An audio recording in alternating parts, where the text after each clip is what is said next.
श्री लाखा जी मारवाड़ के वानरवंशी थे। इनकी जाति के लोग राज दरबार में नृत्य गान कर आजीविका चलाते हैं। वानरवंशी अथवा वानर जाति को मारवाड़ में डोम जाति भी कहा जाता है। इस जाति के लोग राजाओं के दरबार में नृत्य गान वाद्य बजाने का कार्य करके अपनी आजीविका चलाते थे। ये जाति कत्थक जाति के समकक्ष है। ये नित्य साधुओं की सेवा करते थे। एक समय बड़ा भारी अकाल पड़ा, लोग भूखों मरने लगे। श्री लाखा जी वेशनिष्ठ संत थे।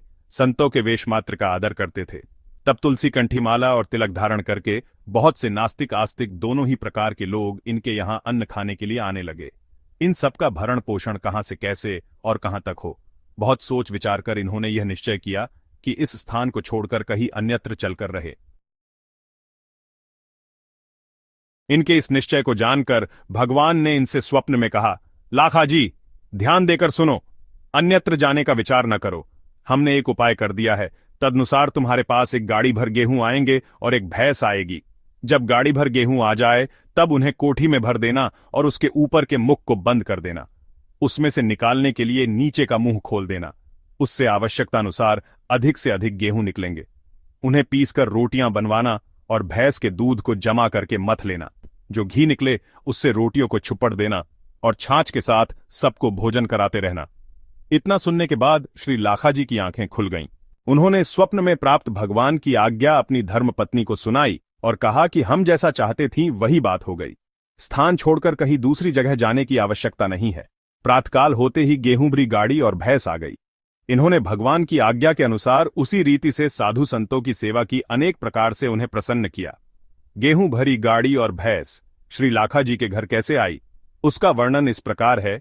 श्री लाखा जी के निवास स्थान से कुछ दूर पर एक गांव में सभा हुई और उसमें यह निश्चय हुआ कि गांव में किसी भी परिवार का अपना जो एक भाई धनहीन हो गया है या जिसकी आर्थिक परिस्थिति कमजोर है, उसके लिए कुछ धन जमा करके उसकी सहायता की जाए। इस प्रस्ताव के मान्य हो जाने के बाद एक सज्जन व्यक्ति ने उठकर सभा में कहा कि हम लोगों ने संसार परिवार के भार को तो चुका दिया, परंतु धन की शुद्धि के लिए दान पुण्य भी जरूरी है। यहां पास में ही संत सेवी महात्मा श्री लाखा जी का घर है। उनकी कुछ सेवा सहायता करके हम लोग भवसागर को पार कर सके। यह सुनकर सबने 50 मन गेहूं एकत्र किए। ग्राम सभा के प्रधान ने दूध देती हुई अपनी 20 सेर दूध देने वाली एक भैंस गेहूं भरी गाड़ी के साथ भेज दी। एक दिन श्री लाखा जी ने भक्तों के नाम की सुमिरनी माला तैयार की और उस माला को भगवान श्री जगन्नाथ को अर्पण करने का निश्चय किया। श्री लाखा जी अपने निवास स्थान मारवाड़ देश से चले। इन्होंने हृदय में प्रतिज्ञा की कि मैं साष्टांग दंडवत प्रणाम करते हुए लगभग 700 कोस दूर श्री जगन्नाथपुरी को जाऊंगा और श्री जगन्नाथ जी का दर्शन करके ये भक्तों की माला उन्हें अर्पण करूंगा।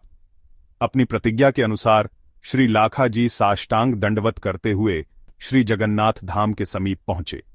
प्रेम पारखी प्रभु ने इन्हें लिवा लाने के लिए पंडों पुजारियों के हाथ पालकी भेजी।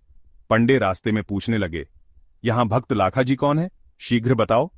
लाखा जी अपना नाम सुनकर उनके पास आए। पंडों ने पालकी पर सवार होने की प्रार्थना की, परंतु लाखा जी ने हाथ जोड़कर उनसे कहा, महाराज, मैं भला पालकी पर चढ़कर कैसे चल सकता हूं, यह सेवा अपराध है। मैं साष्टांग दंडवत प्रणाम करता हुआ ही जाकर श्री जगन्नाथ जी के दर्शन करूंगा। मेरी यही प्रतिज्ञा है, उसका पालन करूंगा। पंडे लोग बोले, भगवान ने बड़े प्रेम भाव पूर्वक आज्ञा दी है, अत उसका पालन कीजिए। जब श्री लाखा जी नहीं माने तब पंडों ने पुण्य कहा कि प्रभु ने आज्ञा दी है कि लाखा जी जो मेरे लिए भक्तों के नाम की सुमिरनी माला बनाकर लाए हैं, शीघ्र आकर अब मुझे वह पहनाइए। भगवान भक्तों की माला धारण करने के लिए लालायित है। वे अधिक इंतजार नहीं कर सकते, अतः आपको शीघ्र लाने को कहा है। यह सुनकर श्री लाखा जी ने सोचा कि भक्तों की माला के बारे में तो मैंने किसी को बताया ही नहीं। अब उन्होंने पूर्ण विश्वास कर लिया कि सचमुच पालकी पर चढ़कर जाने की आज्ञा दी है। श्री लाखा जी भगवान के अनुपम भक्त वात्सल्य को स्मरण करके प्रभु की प्रसन्नता के लिए पालकी पर चढ़ते हुए बोले, अब मैं जान गया कि श्री जगन्नाथ जी मेरे लिए पालकी भेजकर मेरी महिमा बढ़ाना चाहते हैं। श्री जगन्नाथ जी के मंदिर में पहुंचकर प्रभु की मनोहर झांकी का दर्शन कर श्री लाखा जी ने अपने तन मन और प्राणों को श्री चरणों में न्यौछावर कर दिया। भगवान को भक्तों के नाम की माला धारण करवाई, जिससे प्रभु अत्यंत प्रसन्न हो गए।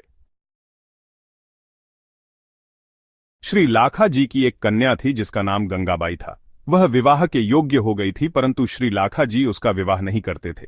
वे अपने मन में सोचते थे कि मेरे पास जो भी धन है अथवा आता है वह सब भगवान और भक्तों का है, उन्हीं की सेवा के लिए है। उसे कन्या के विवाह में कैसे लगाऊं? श्री जगन्नाथ जी ने श्री लाखा जी से कहा कि तुम अपनी लड़की का विवाह करने के लिए मुझसे धन ले लो और उसका विवाह कर दो। परंतु श्री लाखा जी के मन में यह बात ठीक नहीं जची। पुरी में कुछ दिन निवास करने के उपरांत श्री लाखा जी अपने घर के लिए चल दिए। प्रभु से विदा मांगने इस संकोच से नहीं गए कि प्रभु कुछ देंगे। चलते समय श्री लाखा जी को भगवान का विरह व्याप गया। व्याकुलतावश आंखों से आंसुओं का प्रवाह चलने लगा। उसी क्षण श्री जगन्नाथ जी ने अपने एक भक्त राजा को स्वप्न में लाखा जी को धन देने की आज्ञा सुनाई।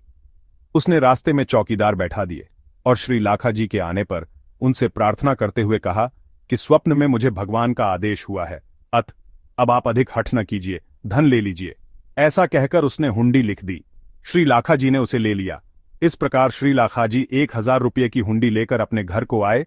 उन्होंने उनमें से 100 रुपये कन्या के विवाह में लगाए और शेष 900 रुपये धन से संतों को निमंत्रण देकर उन्हें भोजन कराया और उनका अनेक प्रकार से सत्कार किया।